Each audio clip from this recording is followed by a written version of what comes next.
जय भीम साथियों। आज संत रविदास जी का जन्मदिन है। आज के दिन ही माघी पूर्णिमा को ही उनका जन्म सीर गोवर्धनपुर बनारस में हुआ था, जिसको प्राचीन में काशी कहा जाता था। यह दिन बहुजन समाज के लिए बहुत ही पवित्र का दिन है। सद्गुरु रविदास जी का एक महान ऐतिहासिक व्यक्तित्व है। उन्होंने अपने विचारों से पूरे समाज को प्रभावित किया। आम जन के साथ साथ राजे महाराजे और रानियां भी उनके शिष्य हुए। उन्होंने अंधविश्वास आडंबर पर प्रहार किया। उनकी वाणी है एक बहुत ही प्रसिद्ध, मन रहे चंगा कठौती में गंगा। यदि आपका मन पवित्र है, चित्त पवित्र है, तो आपको गंगा स्नान करने की कोई ज़रूरत नहीं है। उन्होंने वर्ण व्यवस्था पर भी काफ़ी प्रहार किया। उन्होंने ऊंच नीच और जाति पात को पूरी तरह नकार दिया। उन्होंने कहा, रैदास जन्म के कारण होत न को नीच, नर को नीच कर डारे है ऊंचे काम के कीच। अर्थात जन्म के कारण कोई नीचा छोटा बड़ा नहीं, उसको अपने कर्मों से ही छोटा और बड़ा होता है। उन्होंने मानव में विभेद जो है आज, वह जाति के कारण ही माना है। उन्होंने कहा, जब तक जाति है तब तक व्यक्ति में मानवता नहीं आ सकती है। एक जाति का व्यक्ति दूसरे जाति के व्यक्ति को ऊंच नीच के हिसाब से देखता है। अर्थात जब तक जात नहीं जाएगी तब तक मनुष्य में मनुष्यता नहीं आएगी। उनका कहना था, उन्होंने कहा कि जात पात के फेर में उलझ रहे सभी लोग, मनुष्यता को खात है जात रैदास जात करो। अर्थात मनुष्य जो जात के कारण ही आपस में उलझे हुए हैं और मानवता को पूरी तरह जात नष्ट कर रही है।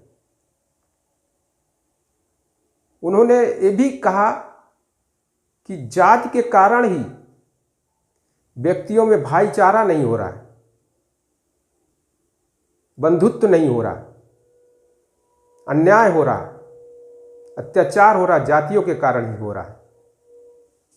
उन्होंने कहा, जात जात में जात है जय केरन के पात, रैदास न मानुष जुड़ सके जब तक जात न जात। यानी जातियां ऐसी हैं जैसे केरे की पत्ते जड़ तने के को जब छीला जाता है वैसे पत्ते ही पत्ते निकलते, उसी तरह जातियां भी जातियों में हैं। और जब तक जाति नहीं जाएगी मनुष्य में भाईचारा नहीं आ सकता है। उन्होंने अपनी वाणी से बहुत ही काफ़ी कुछ कहा है, जिसमें उन्होंने शिक्षा को भी लेकर के काफ़ी कुछ कहा। उन्होंने कहा, जब तक गुणवत्तापूर्ण शिक्षा आप नहीं प्राप्त करते हैं तब तक आप सम्मान नहीं प्राप्त कर सकते हैं। सिद्ध विद्या को पढ़े प्राप्त करे सद्ज्ञान, रविदास कहे बिन विद्या नर को जान अजान। यानी जब तक आप शिक्षा नहीं प्राप्त करते तब तक आपको कोई जानेगा नहीं, आपको कोई सम्मान नहीं मिलेगा। रविदास ऐसे शासन प्रशासन को चाहते थे जहां सबको भोजन मिले, सभी लोग समान हों।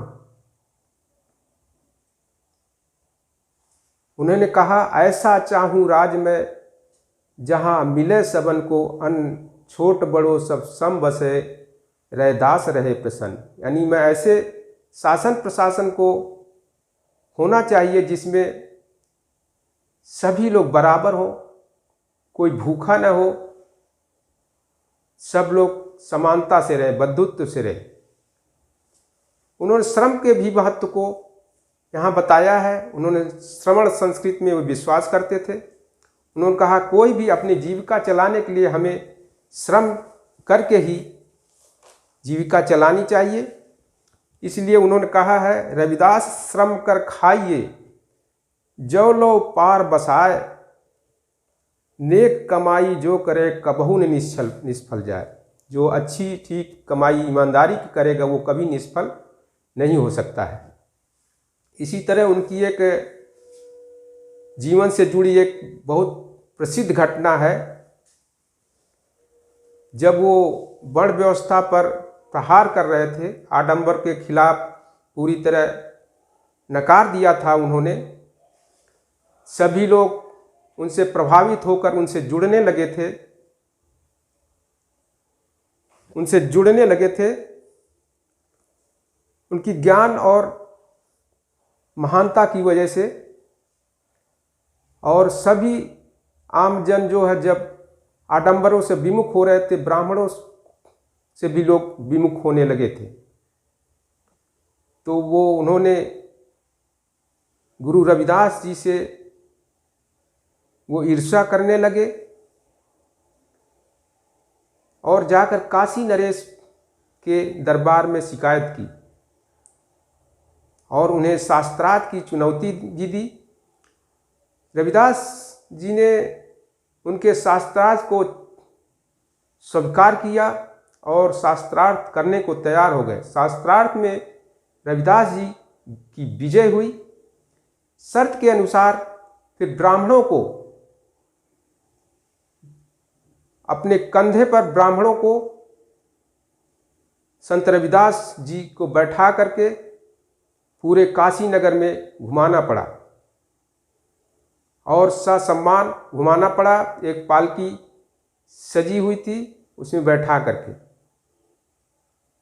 संत गुरु रविदास जी एक ऐसे शहर की, नगर की परिकल्पना करते थे जहाँ कोई भूखा न हो, कोई दुख न हो, सभी लोग बस समानता से रहते थे, जिसका नाम उन्होंने बेगमपुरा नाम दिया था, जहाँ कोई गम न हो, कोई दुख न हो।